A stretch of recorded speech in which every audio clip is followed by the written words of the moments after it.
Chaim. I like to begin with a story. Since in the Rambam we started learning about the Hilchos of Truma, so there's a Hakohen that lives by me who comes to 770 quite frequently, and he tells the story that by duchening, he always tries to stand all the way in the back by the Aron HaKodesh. He doesn't want to stand right in front of the Rebbe. And one year, what happened was he was running late, and he ended up getting pushed up on the Rebbe's bima, and not just on the Rebbe's bima, but he ended up being up right on the front row. And before duchening, he said he felt a pair of eyes were staring at him, and he sees the Rebbe is trying to get his attention. And the Rebbe is moving his eyes to the side, and he notices there's a bacher standing next to him who forgot to take his shoes off.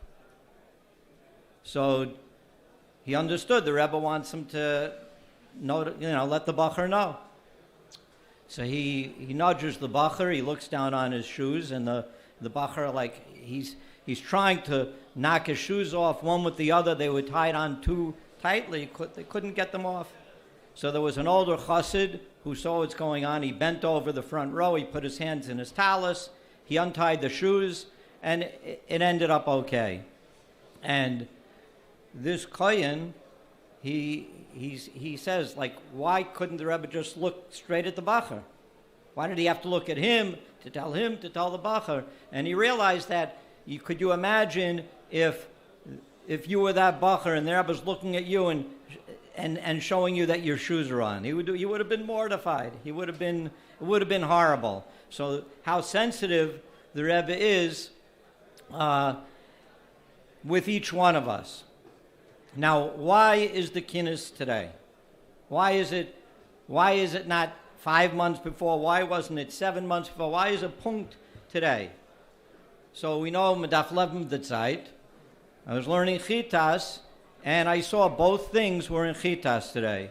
In Rashi brings about Me'ev Esrim Shana in Pasuk Gimel, and then in the Chumash there's on one word there's 3 dots. A Yud Alef is dotted in today's Chitas. So punkt today, 6 months on Yud Alef Cheshvan, 6 months before Yud Alef Nissan, it's already in the Chitas. Medaf Levim the Zeit. It's time to make a kinnis. We have to speak about both things. It's right in front of our eyes. Now, the inyan of Yud Alef and Me'ev Esrim Shana, it's nice. They're numbers. They mean a lot of things. But the question is, what does it mean to each person? What does it mean to each one of us? And we have to take these inyanim and we need to live with them. They have to go inside our bones. We have to breathe Yud Alef Nissan and Me'ev Esrim Shana. When it has to come out of our blood. It has to be part of us. So I'll give you an example. This week I had a meeting. I'm like any other Chabad Moisid, and obviously you can't be a Chabad Moisid if you have a matching campaign. If you don't have a matching campaign, what type of Moisid are you? So we were talking. Every year I have enough matchers. I have $75,000, a quadruple match. I have to raise $25,000. Then I got a call about coming to the kinnis. And when we were having the discussion, I actually made the 100 last year, and I had a couple of bonus rounds, and the amount I ended up with was $120,000. Me'ev Esrim. So somebody said, why don't you just start off with that this year? I said, no, it's too hard. I don't have enough matching money, and it'll be too difficult. But then after I got the call, I was thinking about it over Shabbos, so I made achlata over Shabbos. Me'ev Esrim. In this year, the campaign has to be Me'ev Esrim. So it's only going to be a triple match. It'll be a little harder, but that's the way we have to think. We have to change everything that we do. Every month, I put a post up on social media.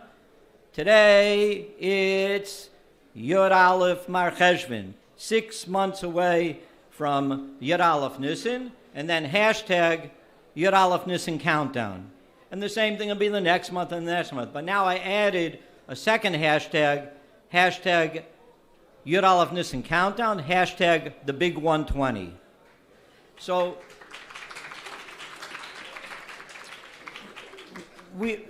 and again, that's obviously chitzonius. It obviously is. That's not the point.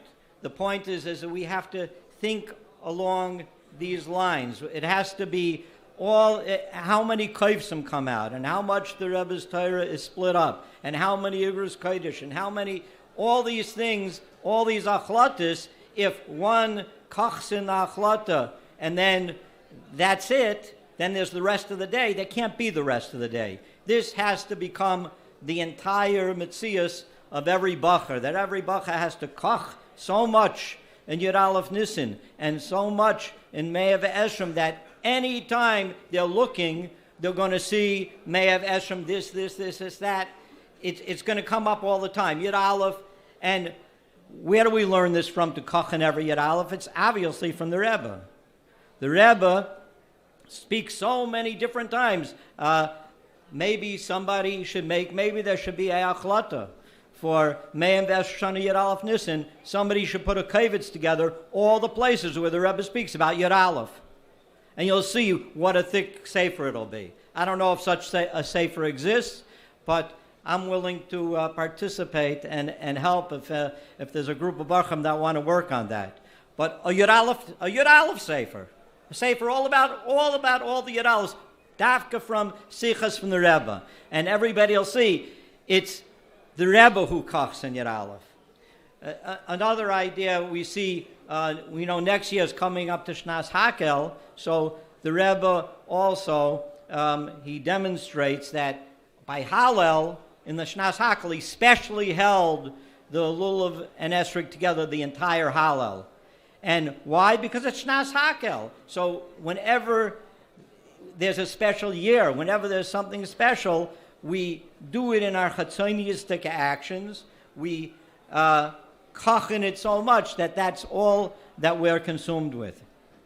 It was mentioned before by Rabbi Vogel. Obviously, the new kapitel, Me'av Esrim Shana, will be Me'ayin Yavai Ezri. And I think that it's not just the word from Hasidim, that it's present, that Yud Alef Nissan, from that concept, koching in Yud Alef Nissan, that Me'ayin Yavai Ezri, that is how we're existing today. How are we here? How are we here? And the Rebbe is, like many times is spoken by Farbrengen, there's one thing for sure, there's one person in the world that for sure is alive, the Rebbe. And the question is about the rest of us. Are we alive? And koching in Yud Alef, koching in Me'av Esrim Shana, this is life. That's mamish life. If a bacha wants to be alive, you have to koch in these things 24/7. You have to breathe it, eat it. Whoever you speak about, that is what the koch has to be. And it's also in all the things of Yud Alef. Achdus Yisrael is Yud Alef, Avos Yisrael is Yud Alef, Yechiat Dinenu is Yud Alef. Everything, Yud Alef is all over the place, wherever you look. And if we koch and give the Rebbe a matana of Avos Yisrael, Achdus Yisrael, the truth of the matter is in 6 months from now, we're going to be deep, deep, deep into the Geula. There's no question about it. Like planning Yud Alef Nissan, Me'av Esrim Shana, we know where we're going to be. Today we're going out of the Gullus. And could you imagine what this Farbrengen is going to look like on Yud Alef Nissan, deep into the Geula? Just imagine. If you sit down and imagine it for a minute, your mind will get blown away. Could you imagine Yud Alef Nissan and Geula? Me'av Esrim Shana? Moshe, he took 120 years. He couldn't push us past the final line. He couldn't finish. The Rebbe, Me'av Esrim Shana, over the line. We're going to finish off the job. We're going to push us over the final thing, and that's in 6 months from now. That's like so long off. That's an eternity away. So whatever achlatas we're thinking about now are like, don't think golistic achlatas.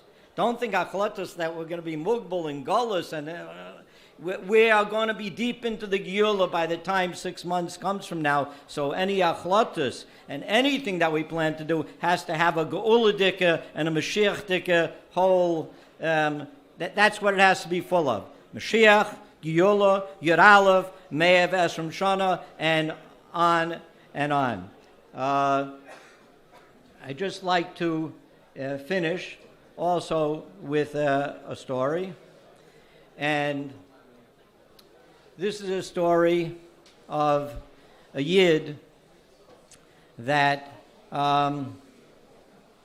he didn't exactly buy into the whole program, as they say. And I was speaking with a Jew today, and he says, I don't understand this whole thing. You're going to New York. I'm like, he says, tell me, when did Gimel Tammuz happen? Like, what are you going to New York for? What's this all about? And after I finished explaining to him that, again, that whole vart, that, look, there's one thing for sure, the Rebbe's alive. The question is about all the rest of us. And I explained to him, he said, Rabbi, it totally is logical. It makes sense. It totally makes sense. I get what you're saying. So if we talk from whoever we're talking to, no matter what stripe of life he's coming from, no matter where he's coming from, if we are MS, who we really are, and we're into Yud Alef, we're into Me'ev Esrim Shana, we're into Mashiach, we're into Geula, and that's what people feel. We all, basically, it's like this.